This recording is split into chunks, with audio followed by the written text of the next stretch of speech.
shows. Yeah, wasted on me. So Hey, we're live for the next 32 minutes though. So yeah, thank God we figured that garbage out.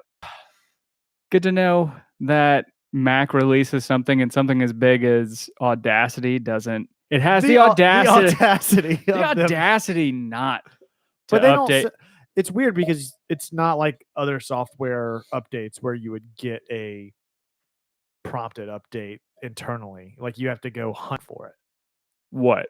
The Audacity update. Yeah. It didn't just prompt you for it. No. It didn't. Which is garbage. No, you guys aren't early. We're gonna hang out before the Atlanta United show and kick it back 2 years ago to when we were doing the regular show more regularly. We've recorded 17 episodes in the past 2 years of the regular show. Yeah, we have. The irregular show. We need a little digital. It's not a regular show anymore. No. That is the exception show. We need some audio version of Milk and Magnesia. Get it regular again. Exactly. Yeah. We need Activia. And you guys might have noticed if you're watching live, my lovely wife, Angie, sitting next to us. Hello. Enjoying delicious spicy water. Mm-hmm. And her. Yeah, I like that. It's pre-gaming. We're pre-gaming the regular show. Yeah, it's true. It feels weird for you to call the Atlanta United one the regular show. I got to. That's what I was just saying. Is that drinking Rebel Yell again, aren't you? I just feel like you gotta hold it like that. Just you guys are drinking out of wedding glasses. Monsters. With Angie's little beer monster on the back that she did for our friends Katrina and Zach. Still shouting out to their wedding. Wait, I didn't know that you did that. Yeah. How did that not ever get mentioned to me? I mean, I just completely went over my head that you had done the design for that. That's awesome. Thanks. That's really great. Thanks. You've been working on a lot of art stuff lately. You got Chomp and Stomp coming up in a couple of days. Chomp and Stomp, yeah. Yeah. We went to Colorado and kind of took a big mental break. And since we've gotten back, keep convincing myself I can just float right into Chomp and Stomp with everything I have from the last market. But I'm sure come after the game Wednesday, panic will set in. I'm excited. Yeah, absolutely. The printers are going to be running hard. Or the printer is going to be running hard this week. Absolutely. You don't even need to turn the heater on. Just let it. No, yeah. Just let it just crank it out. Yeah, I mean, we took an even bigger break whenever we got married and when we bought the house. You did, I don't know, 7 shows, 6, 7 shows last year? Maybe, but probably not quite. And then we took a break whenever we bought the house. And we got married and then started back up in July. In August. And I just signed up for every single one that I could find because I didn't remember what it was going to be like. And now it's been like every weekend we've got one. How many do you think you'll end up with at the end of this year? Like 12. Right on. Do you have a goal for next year? I just want to start earlier. Yeah. I don't have like a numbers goal, but I want to start. I think there are a couple in March and April that I've applied for. Yeah. Yeah. But this weekend, you've been to Chomp and Stomp for however many years in a row. Oh, yeah. Yeah. We've never done it. It is. And we're going to do it as vendors. It's for the our first time there, which would be. It is I think it's my favorite Atlanta festival. It is just a madhouse. It's so fun to be in the thick of it all. If you're adversely affected by big crowds, it is not the festival for you. Or beans. Or beans, that's for sure. I mean, the other festivals like Piedmont Park is really big and it's really crowded, but at least you have the park to kind of disperse into. And that's the thing with Chop and Stop is everybody is just in the streets. There's only so many places to go. So it's pretty crazy. It'll be a lot of fun. Yeah, Piedmont Park was a different crowd than I was. Yeah. I didn't do that one last year and it was kind of a fancier crowd. Yeah. Still very nice. Yeah. But then we did East Atlanta Strut and that was the other end of the spectrum. Right. And I really liked that one. So I'm hoping Chomp and Stomp is more in vein with Strut. I think it'll be fun. I think you're going to see a big wave. I mean, that's the other good thing about Chomp that I like is that it's a destination that is front loaded on the day, but the festival carries out over the course of the rest of the day. So I don't think it's going to be maybe as busy early on in the day whenever all the chili stuff's happening. Yeah. But because there's so many people down there for that, and then the rest of the day just kind of rides that wave, that it should be a really good turnout for all of the vendor booths and Well, stuff. I feel like that helped out a lot at East Atlanta Strut too, is that it wasn't backloaded or it wasn't front loaded, but it was like in the middle where we had a bottleneck in the middle of the street for the parade. And everybody just kind of got held back in stables essentially. And then as soon as it floodgates opened, and it's gonna be the same thing. Yeah. And I mean, it just kind of spills out, and I think it'll be good. I'm interested to hear what it's like. I had a booth there, but that was, God, 6 years ago. So it was a completely different thing than it is now, and it's just gotten bigger and bigger every year. So I think it's gonna be great. Great. I'll hide some Kings of the South buttons around. Hopefully, it'll be a happy thing. People will want to still find them. Oh yeah, Yeah. no I doubt. just mean after Wednesday. I hope people are like, Oh, I think there's no doubt about that either way. Yeah. And then Tim, you're gonna start getting in on the booth action here soon too, right? maybe. I don't know. If I ever figure out what I'm doing. I mean, if the goal is, I mean, just set the goal for 2020, right? And then you spend the rest of the year getting ready for it, Spending tons of money honing the craft. on garage materials. full of That's wood. that's what it Yeah. takes. I mean, can't. How much?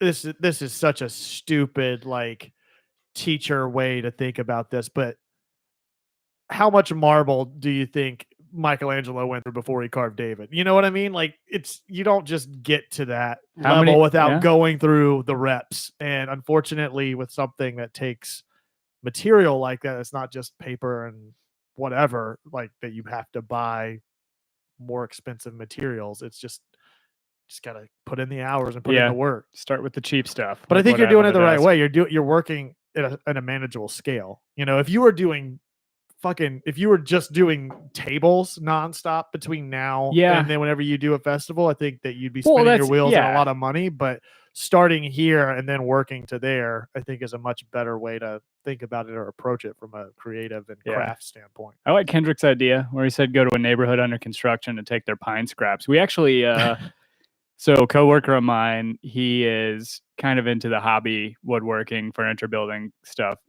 We just had a couple closets completely gutted. So all the framing lumber was ripped out and turned into one room. And he took all that pine home and he's going to start just make tables with it. Nice. Yeah, I mean, furniture is not something that really translates to festivals anyway. Like anybody that there are a few woodworkers that are actually out at festivals. Well, you do it like what I've seen people do with the woodworking is they have smaller pieces that people can buy on site. And then they have Yeah. one or two of their bigger pieces there as a proof of concept or skill level that they can do commissions if somebody wants a Right, table yeah. or whatever. Obviously, you're not making 6 tables to take out there and try to sell them on site. you And know? that's the stuff you take to Piedmont Park. Yeah, that's what I was going to say. There's some pretty impressive stuff Yeah. that like old 80-year-old woodworking guys. Yeah. It's like their life's work all sitting under a tent. It Yeah. seems like. Yeah. It's like $6,000 like vases that Yeah. made out of wood. I don't know. Regardless, I mean, it's just fun. That's really all I wanted to do. Right. I mean, the CNC aside, that's kind of its own beast, but I don't know. You go down rabbit holes on YouTube when you're holed up on a couch doped up on Percocet for Sent you down a path. for weeks. It does set you down a path. And it's I have a collective personality. That's probably Obsessive. not obsessive. Yeah, I guess not.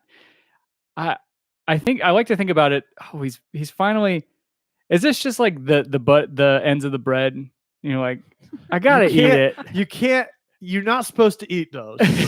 They keep the bread warm.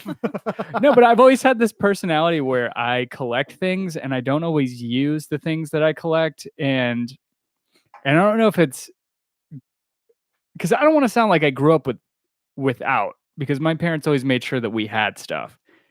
But I don't know what, like, the digital age ushered this in whenever I have I've just been transferring my music library from Google Music over to Apple Music. Yeah. I have so much stuff I pirated on Google Music. Do we all do that though? But like I would see, oh, this is supposed to sound like this, and this is supposed to sound like this. So I just downloaded everything. Like there was no caps on anything back then. Kevin Gorham mentions it's functional hoarding. Functional hoarding, yes, that's actually a good. Like once I have all the pieces, then I can do it. Yeah, exactly. Like I was telling, I think on Thursday, maybe or Friday, I came home from work. I'm like, I'm gonna stop at Home Depot. I'm gonna grab some stuff, and I get home with the same collection of materials that I got 2 weeks ago that we still haven't really used up. But then once you can recognize that's true. Yeah. I mean, if you've got that much stockpiled, you might as well run through it now. And then, dude, you're talking to somebody that's got I don't know how many bottles of bourbon sitting at home. Yeah, that's true. Both opened and unopened, and even the ones that I opened, I get them down to about this much, and I'm like, oh, I don't want to finish it by myself. I want to make sure I save this for a special occasion. I'll just sit this over here. Yeah, not the Buffalo Trace though. I couldn't get rid of that fast enough. No. But like I have countless Blu-ray back in the guest room from whenever we moved that I'm gonna sell these on eBay, and then I pull them out, and they're like $1.50 on eBay now. It's like it's not worth selling, but at the same time, I never open those and watch those. Dude, you talk to everybody has those things though. So let's do that. People that are in the trap. What are the things that you collect? I mean, everybody has them. Angie, what are some of the things? Markers and books. Yeah. Mugs. I always need another one. Plants. That's what plants. Home Depot, every time we go, I get plants, and there's no like end goal for those. At least when you're buying supplies, you can do stuff with them. But at the same time, you've been decorating our house with the plants. And but they also serve a functional purpose too. They help the air quality and everything. Put some of them in mugs. So it's a double. Yeah, it's sword. It's true. But we break the handle off, and then it's just a vase, right? Yeah. Yeah, we clean stuff. I mean, we at least empty stuff out at a certain point. I mean, I've thrown a good bit of stuff away at the work dumpster. Like taking stuff up there. Yeah. What did you call me? What about you? Oh, dude. Just bourbon? No, I have a bunch. Old TV series on regular DVD. I do have some of those. You have a whole bookshelf. But some of them are great. I mean, especially ones that aren't streaming anywhere. Yeah. And I do go back and throw those on every now and then, like Batman animated series, Chappelle Show, just odd and end TV shows or movies that aren't on a streaming service. I've pared down a good bit of that, but records have been a big one over the past couple of years. Comic books. Comic books, not so much anymore. More trades. If there's a hardcover that came out that I really like, Super Nintendo games, bourbon, pencils. No, I don't really do that much. Like the art supply stuff. Mm-hmm. No, I'm not too bad about that one. We'll talk about that in a minute, but most of your stuff's all pen and just pen. Yeah. Like pencil and pen, not marker, not color. No, if I do much markering, I will buy a set of like tones that I need. So like I have a grayscale set of Copic markers that I use. But I don't really get into a lot of. I like to digitally color if I color more than anything. So yeah. I feel like I did collect figures for a while. Like whenever they started putting out the Batman animated series figures again, I wanted to get all of them. And I think most of my collecting, aside from the bourbon, which I guess in a way you could turn that back to my childhood and lack of a father figure, but that's a different story. But I think the teething. Your mom would use that's it. She would tobacco, spit, and skull pouches. Just skull pouches. Yeah. She'd steep it like a tea in the bourbon and then just no. I think most of my quote unquote collecting or hoarding is me trying to maybe recollect or reacquire my childhood or like my lost childhood, things I didn't have. Like I got a Super Nintendo and I just wanted to get all the games that I had and play. And maybe that's why I don't have a Super Nintendo and I'm completely fine with emulators and ROMs. Right. Is because we had the Super Nintendo growing up. Right. And then the record stuff is just more the ritual of it. It's like I'm not an audiophile or like, oh, the sound is so much better. I could give a It is fuck. though. I could give a fuck less. Like I love the fact that I've got a record player hooked up to the Sonos that I can listen to everywhere. It's the ritual of like I've gotten into this new thing that I found. Every now and then I'll go to a criminal or antique store or whatever and just buy records that I don't know the artist. He's talking about criminal records down in Little 5 Points. Yeah. If you guys don't know, but I'll just go to a record store and buy records based on their genre and the like cover art more than I know anything about them, just because I know like I want to listen to some big band stuff or whatever. I found one that was jazz. It was like space jazz. This is about space pirates. Yeah. Do you? So good. It's your chance. Do your dance. Exactly. Space jazz. So yeah, it's space jazz. So people are saying scarves are another. I mean, look, dude. I mean, we're sitting amongst a collection. Yeah, we don't really have a problem. I think there is a difference between collecting for like this is for effect, and we don't really like continually add to this as much as we did at one point because it's full. At this point, we're gonna have to move that bar up, which we'll do next season, I'm sure. Move that bar up and create a second bar and get a full wall of scarves. There's a whole bunch I want to do to this room. I think it would be a lot easier to so I guess my tendency for collecting versus hoarding is the scarcity of the item that I'm looking for. Does that make sense? Like if it's plentiful, like Atlanta United scarves are now versus what they were those first couple of years with everything that came out, I was like, oh, I want all of this. I want every kit that comes out, everything. Now it's like, holy shit, I can't keep up with all of this stuff. Like if I got that sucked into collecting it all, there's no way I'd be able to keep up. So it's like Super Nintendo games. It's not about the value as much as it is. I know that there's a limited amount, even if I there's a finite collection. Yeah, that's actually a good point about that. Other things that people collect. Kevin Gorham says he collects stupid beers to put in a cellar he may one day have. Oh, that's a good one. Yeah. Joe Johnstone said at one point he had about 2,000 DVDs and books. The DVDs thing, I had 2,000 DVDs and 2,000 books. Good Lord. Yeah. I'm not too bad with the books. I have a problem whenever I get a book and I don't read it.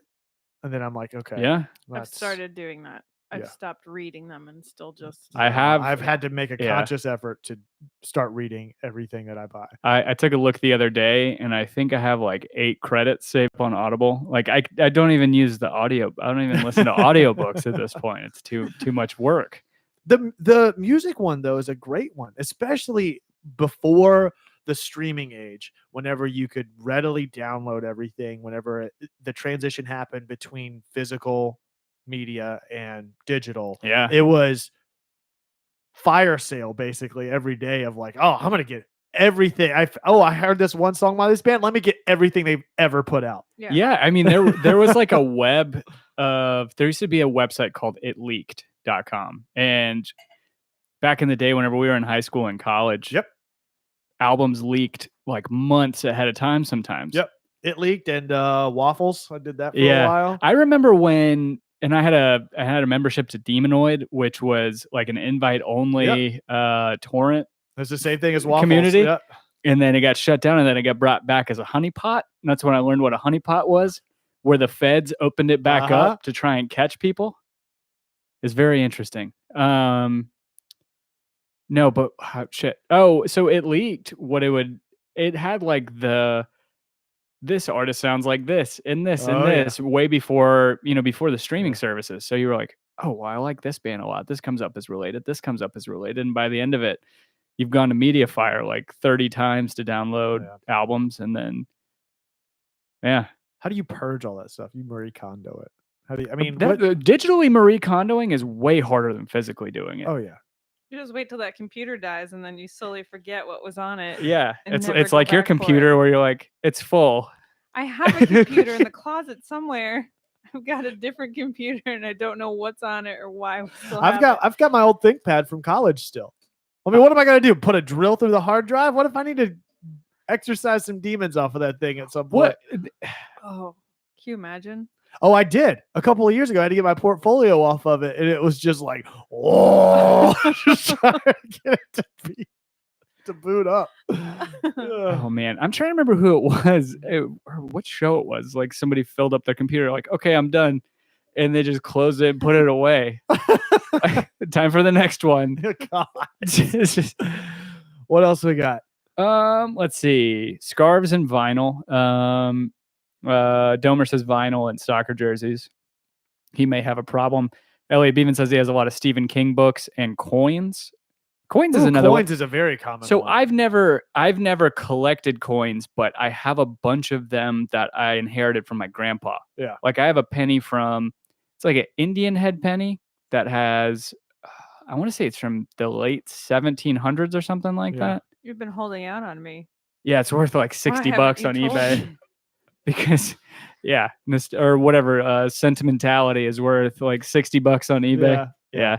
Ooh, shark's teeth were another one we didn't talk about in terms of collecting. That brought out the worst in both of you. It was an impulse compulsive collecting every day endeavor. For like 12 hours. Just one more tooth.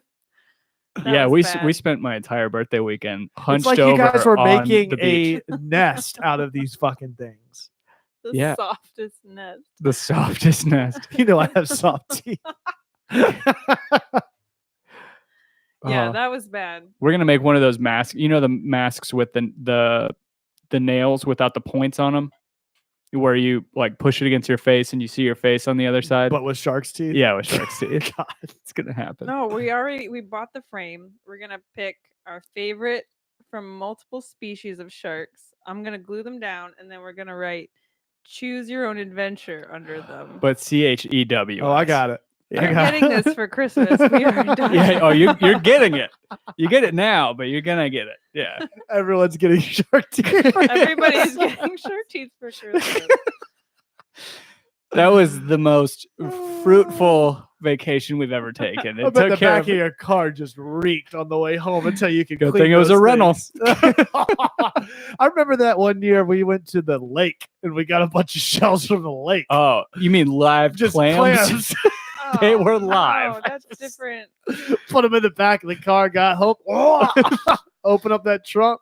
You killed them. Yeah, we were because you would sit in the sandbar at Wateree or Weston in South Carolina, and you just like roll your feet in the sand and just just grab a clam and pull it up. Oh no, this is this is becoming different. Scroll down in the chat. No. A good paella though. I did that with with lake clams.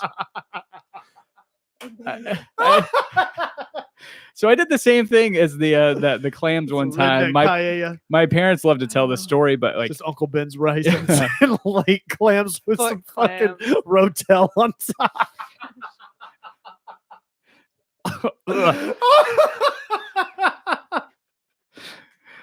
An RC Cola reduced down for your ink, for the squid ink, for the pasta. No, my parents love to tell the story. So we were in Puerto Rico for like 3 years. So it became very common for me as a kid. This was from 92 to 93, where we would go out. We lived on a cliff and we'd go out and just catch hermit crabs and collect them and bring them home. And we did the same thing when we were in Alabama, whenever we went to Panama City Beach, and we brought them back from like a 2 or 3 hour drive. My parents had no idea. And I just put them outside of the carport. And then the next day I'm at school and my mom just looks out, goes to get the mail or something like that. And there's just marching in a line to their dry, hot Alabama summer death on the streets. No. Yeah, it was pretty bad. What is everybody else collecting? You already hit all those. I did.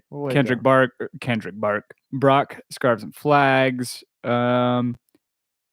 What else?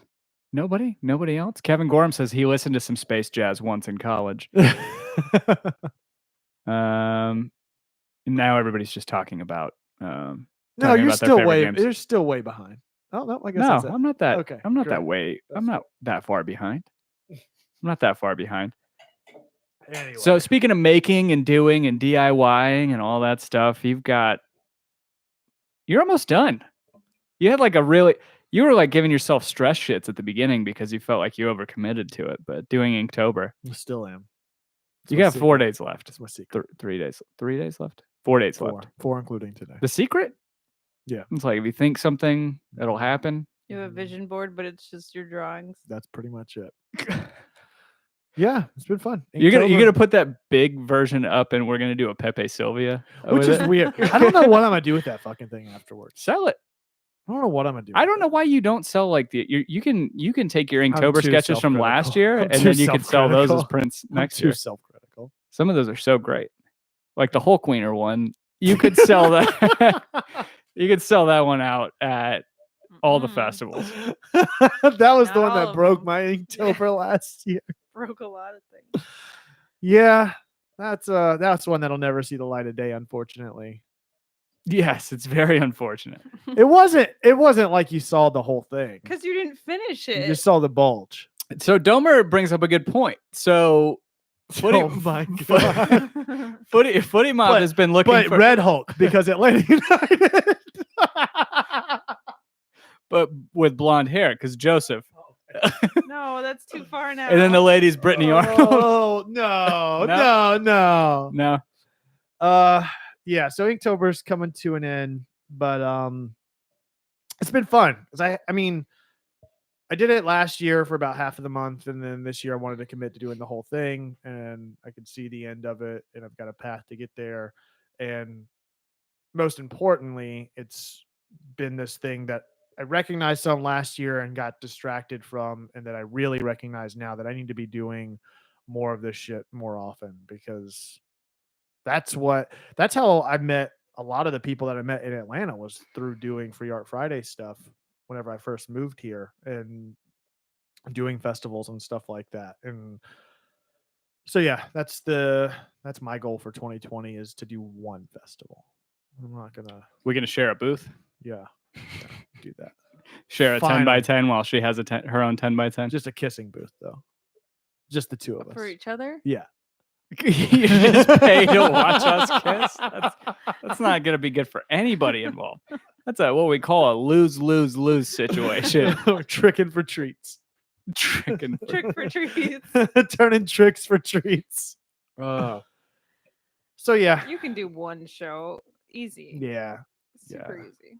I think I want to get to maybe less. I want to do a festival and maybe a show. Maybe that's what I'll do. Because that was the other thing. I really liked doing shows more than I liked doing the festival thing. Because I could get focused on something like the Inktober piece, which was one thing that I worked on for an extended period of time. And I can just put it up there instead of doing a lot of different iterations of things, which just felt like it's fun whenever you're doing it, but at a certain point, especially, it got to be where it was more of a chore than a hobby, I guess. Yeah. In a weird way. Yeah. So yeah. I don't know. We'll see where it goes. It's been fun. Interested and excited to see where it goes. I'm excited that you're getting in on it too. We'll see. What do you mean we'll see? I don't know. I'm very hypercritical. So what you're talking to the king of hypercritical. I don't know what my goals are. Learn more. That's a great goal. That's mainly. We have ideas for, like, the two of us are going to be making like wedding decor, type things, or home decor. Yeah, I mean they could serve as both, but I don't know. One of the things I like to liken it to playing a video game that has a skill tree involved. And it's the first time you ever play it, and it's just overwhelming as shit. Oh, absolutely. Yeah, you don't know where to start. Like the CNC's like that. And that's where the obsessive thing comes into play, because you're like, oh, I could do all of this stuff. I guess I'm just going to play Fallout 3 and just carry everything I can back to base camp. Yeah, like what if I need to respec in the middle of it? Exactly. And I need to go back and I need to, focus on building chessboards versus building home decor. I don't know. What about you, Angie? I mean, last time we did this show, or last time you were on it, was over 2 years ago, and it was before you had made the life changes that you have over the past year and a half to be doing this more on a professional, like regular basis. Has your perception or perspective changed at all doing it more frequently, or pushing yourself more so to do the commissions and the festivals and stuff like that? Yeah, it's gotten a lot less overwhelming to do the shows, because I feel like I know what's going to happen.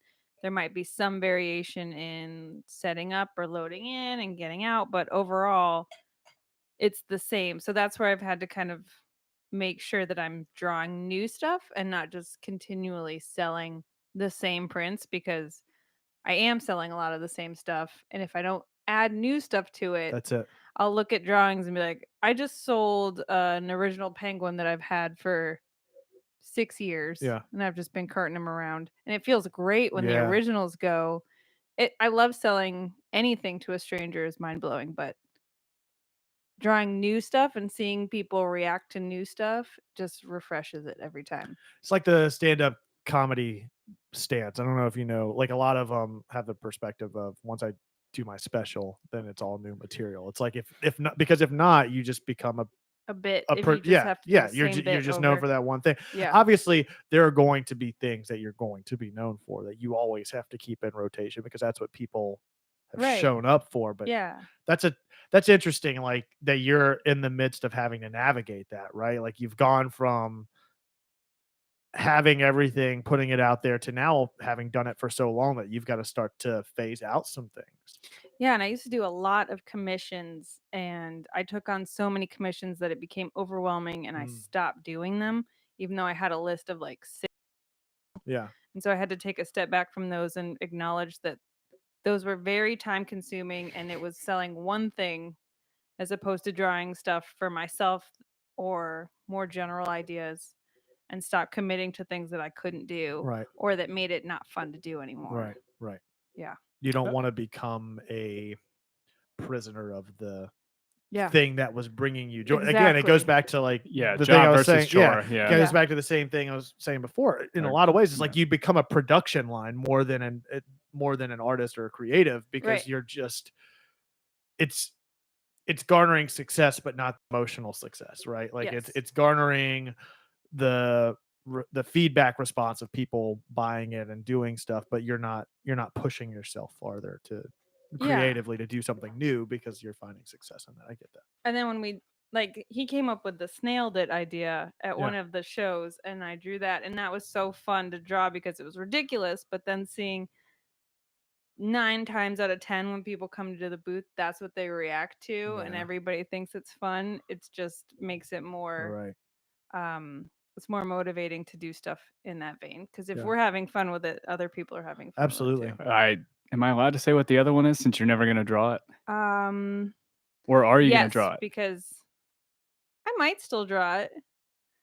I don't know. Do it because Katrina loved it so much. Yeah, it's a pufferfish. So instead of a pufferfish, so it's a pufferfish body but with a puppy dog head. It's a pufferfish. Okay. Yeah, I think it really gives just long droopy ears. Yeah. Cool. It's like you get Droopy from the cartoons and put him on a pufferfish. And it just goes into the internet culture, puppers. Joe Johnstone really wants a Frank DeBoer sexiness encapsulation original. I don't want to be responsible for that. That's a good question though. I mean, because another thing Kendrick Brock was mentioning that you need to get to work on the sketch for the Joseph statue. Have you done how much like figure drawing stuff like that? You stick mostly to animals and wildlife, right? Yeah, and there's some animals that I've started trying to draw and they've looked like monsters for weeks and I can't imagine what a human drawing of mine would look like. They're too hard. People have just not ever been a thing that I can do. Yeah. Monsters. I would draw monsters. That's my Inktober summed up. It's just no, monsters. But your monsters are cool and cute. Mine would just be this is a nightmare for everyone and you'll never unsee it. All right, so we're at the 8:00 hour. Yeah, the we witching got hour. So we need Joey Logan's in here. Gator 0711. Yeah, we're actually about to end this stream in a second. We'll start a new one for the Atlanta United show. We just wanted to. It's been so long since we've sat around and done. What we used to refer to as the regular show. Yeah. So it's interesting. I mean, it's perfect timing, right? I mean, Atlanta United season, best case scenario, we've got a couple more weeks out of it. Yep.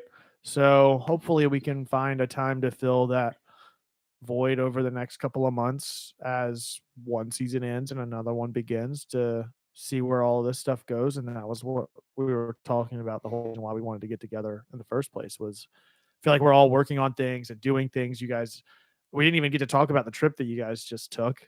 I mean, there's a lot of stuff going on that I feel like I haven't even really got to sit down and talk to you guys about the trip and everything that happened. We talked a little bit about it coming back from the airport, but that kind of stuff that I think it's interesting to think about it, that I feel like some of my best conversations, not just because it's with my best friend, but because of just the format of doing a recorded episode where you're not distracted. Like, you are here with an intent to have a conversation. Yeah. And so you end up having a lot more in-depth conversation as a result of that. So hopefully we can find some time to do that. Yeah. Be awesome. All right. You guys Bubble want tea- to the bubble tea sessions. Bubble tea sessions, yeah. Ooh. Bubble stuff. Oh, yes. So could we just do a spin-off? Bubble tea No. sessions? No, just bubble stuff. Bubble stuff? And we'll always do bubble tea. I'll swing by and pick up the orders, and we'll have bubble tea for every show that we do. Sold. And we will all gain 20 pounds. No, we do it no sugar. Triple boba. Half sugar. Whatever you want. Triple boba. Yeah, triple triple boba. boba. For sure. All right. So those of Okay. you guys who want to stick around for the Atlanta United show, we will be back in just a few minutes. Before that, Angie, where can they find you at? Oh, at Angie Kakoma Herb. And then That's a lot of letters. You're going to need to It's a spell lot. that one out. Basically, just go onto Tim or Kevin's handles and then start searching Angie, and I'll probably be there. Yeah. I like it. That's a good one. Yeah. And then go to Go, angiekakoma.etsy.com. Oh, and yeah. buy some Yeah. stuff from her. That's Come right. out to Chomp and Stomp Yeah, on come to Saturday. Chomp and Stomp. It's going to be a good time. Looking forward to it. Awesome. On to the next one.